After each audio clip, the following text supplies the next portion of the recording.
यहाँ पर जो मिल के वर्कर है वो स्ट्राइक पर है। The industrial working classes did not participate in the civil disobedient movement in large number except in the Nagpur reason.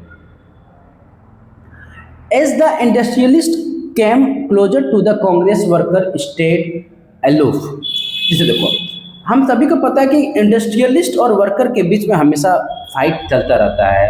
Industrialist के ऑनर यानी उनके मालिक और वर्कर के बीच में तो हमेशा बसाबसी होता ही रहता है। अब कांग्रेस इन दोनों में से किन की बात को माने? तो कांग्रेस ने इंडस्ट्रियलिस्ट के ऑनर की बात को मानना सही समझे, ठीक है। But in spite of that, some workers did participate in the civil disobedient movement, selectively adopting some of the ideas of the Gandhian program। अब देखो, कुछ वर्कर ने सिविल डिसोबीडियंट मूवमेंट में पार्टिसिपेट किए हैं। उन्होंने गांधी जी के जो प्रोग्राम थे, उन्होंने ऐसा ऐसा प्रोग्राम है आपको करना है, गांधी जी ने वर्कर लोग को बोले। तो और कुछ चीज़ें उनको काम को लगा, यानी वर्कर लोग को ऐसा लगा कि नहीं, ये चीज़ें जो गांधी जी प्रोग्राम बनाए उसमें मेरे लिए कुछ काम का है, ठीक है। तो क्या क्या चीज़ें काम का था, देखिए, like boycott of foreign goods as the part of their own movement against low wages, जो मजदूरी कम था, and poor working condition. Worker लोग को लगा कि ये सब चीज़ें करके हमारी कंडीशन इंप्रूव हो सकता है, और वो उन्होंने क्या किया कि पूरी तरह से पार्टिसिपेट नहीं किया, लेकिन कुछ जो पार्टिसिपेट किया, कुछ पार्टिसिपेट वर्कर लोग पार्टिसिपेट किया और कुछ लोग पार्टिसिपेट नहीं किया।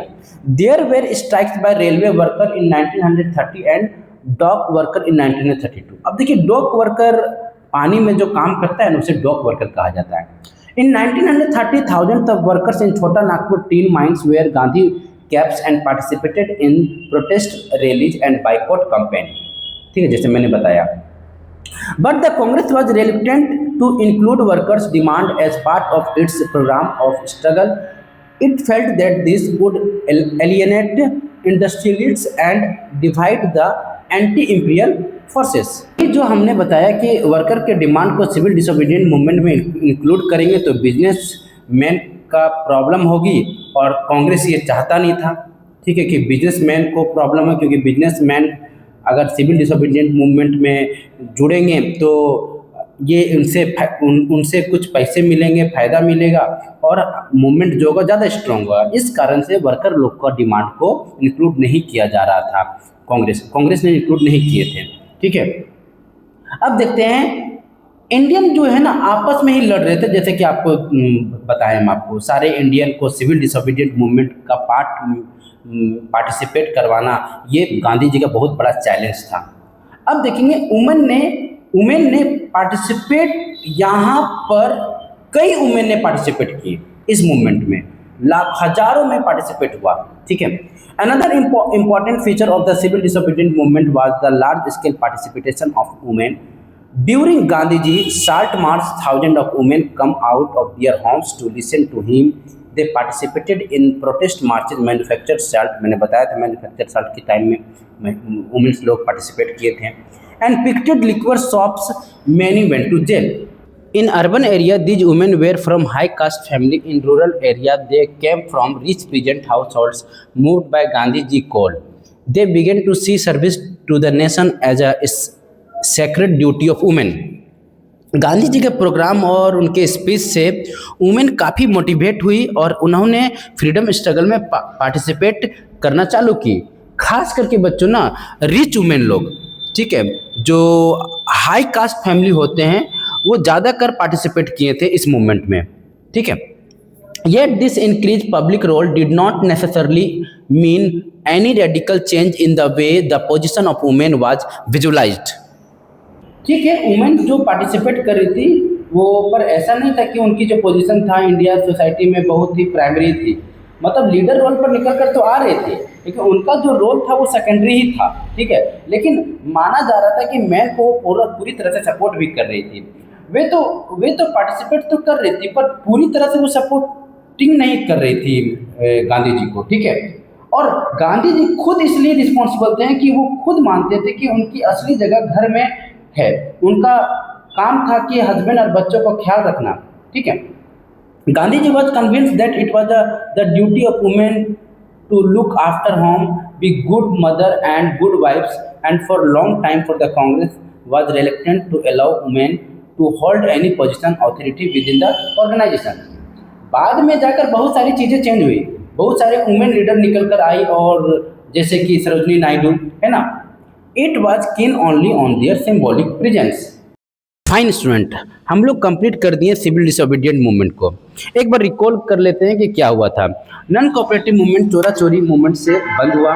हमने देखा कि कैसे सिचुएशन इंडिया में डेवलपमेंट हुई, जैसे कि साइमन कमीशन है ना, जिससे गांधी जी ने डिसाइड किया कि सिविल डिसोबीडियंट मूवमेंट को लॉन्च करना है। उन्होंने दांडी मार्च से लॉन्च किया और साल्ट मैन्युफैक्चर किए। उसके बाद हमने देखा कि गांधी जी इरविन पैक्ट हुआ था और फिर गांधी जी ने मूवमेंट को बंद कर दिए, है ना। फिर से वो मूवमेंट को लॉन्च किए।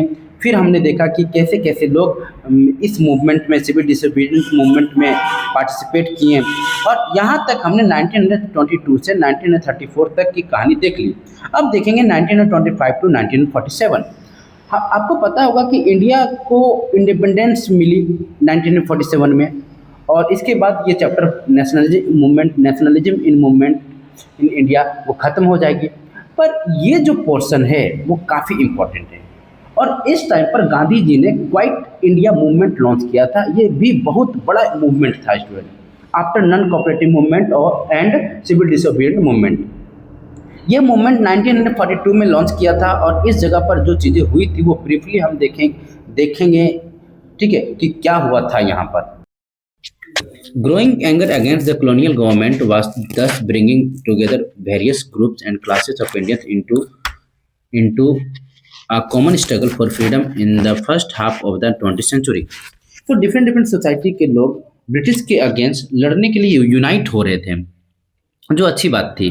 The Congress under the leader of Mahatma Gandhi try to channel people's grievances into organise movement for independence.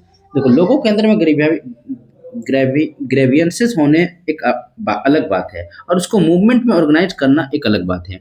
उसके लिए एक लीडर होना बहुत इंपॉर्टेंट है और वो गांधी जी बड़ा ग्रेवियंसेस का रोल दे रहे थे ताकि ब्रिटिशर से लड़ सके।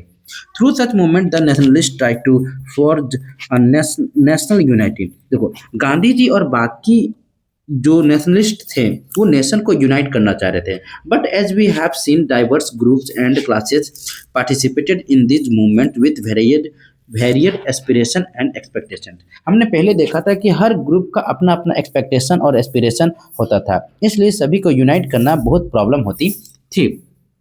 As their grievances were wide-ranging, freedom from colonial rules also meant different things to different people. क्योंकि सबकी प्रॉब्लम अलग अलग थी तो सबको लगता था कि फ्रीडम से कुछ हो जाएगा, कुछ हो जाएगा। बिजनेसमैन को लगता था कि इंडिपेंडेंस होने के बाद बिजनेस ग्रो करने लगेगी। फार्मर को लगता था कि उनका टैक्सेस कम देनी पड़ेगी। वर्कर को लगता था कि हमारी जो मजदूरी है वो बढ़ जाएगी, है ना। The Congress continuously attempted to resolve differences and ensure that the demands of one group did not alienate another. बड़ा चैलेंज था। हमने देखा है कि सबकी डिमांड अलग अलग थी। एक का डिमांड मानना मतलब दूसरे के डिमांड नहीं मीट हो सकती है। ये बहुत बड़ा चैलेंज था गांधी जी के लिए कि सबकी डिमांड को एक साथ मीट किया जा सके ताकि सबके सब फ्रीडम मूवमेंट से एसोसिएट कर पाए अपने आप को। After civil disobedience movement, one of the famous movement led by Congress was Quiet India movement in 1942।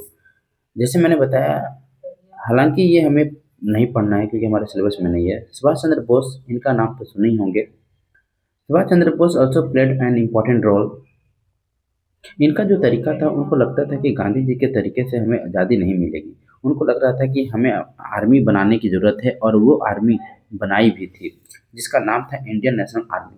वो ब्रिटिशर से डायरेक्ट वायलेंट तरीका से लड़ना चाहते थे, ठीक, और वो इंडिया से बाहर भगाना चाहते थे ब्रिटिशर लोग को। He formed Indian National Army to fight against British government. इसलिए गांधी जी और सुभाष चंद्र बोस के बीच में हमेशा कन्फ्लिक्ट होता रहता था क्योंकि गांधी जी वायलेंट को प्रमोट करते ही नहीं थे, ठीक है। Finally on 15 August 1947 India get independence from British rule. और वो तो आपको पता ही है कि हमारा देश कब आज़ाद हुआ, है ना, और बड़ा लंबा स्ट्रगल करना पड़ा पूरा इंडियन लीडर को, ठीक है। अब देखिए, यहाँ पर 2 गो मैप दिखाया जा रहा है। पहला जो मैप है आपका, ये बिफ़ोर इंडिपेंडेंस का मैप है। इसमें देखिएगा कि आपका कितने सारे देश यहाँ पर है और इन सारे जगहों पर ब्रिटिश रूल होती थी, ठीक है? और ये आफ्टर इंडिपेंडेंस का बाद का इंडिया का मैप है, जिसमें आपका 3 कंट्री इंडिया से अलग हुआ था। पहला पाकिस्तान, दूसरा बांग्लादेश और खुद एक तीसरा इंडिया भी है, ठीक है? पर इनफैक्ट की बात ये है कि पाकिस्तान जो था वो बाद में बांग्लादेश बांग्लादेश जो है बाद में अलग हुआ था, लेकिन शुरुआत में इंडिया और पाकिस्तान अलग हुआ था और पाकिस्तान बांग्लादेश के एक पार्ट हुआ करता था पहले और बाद में जाकर फिर पाकिस्तान से अलग हुआ था बांग्लादेश, इनका कुछ अलग था, इसके विषय में हम लोग बाद में पढ़ेंगे, ठीक है?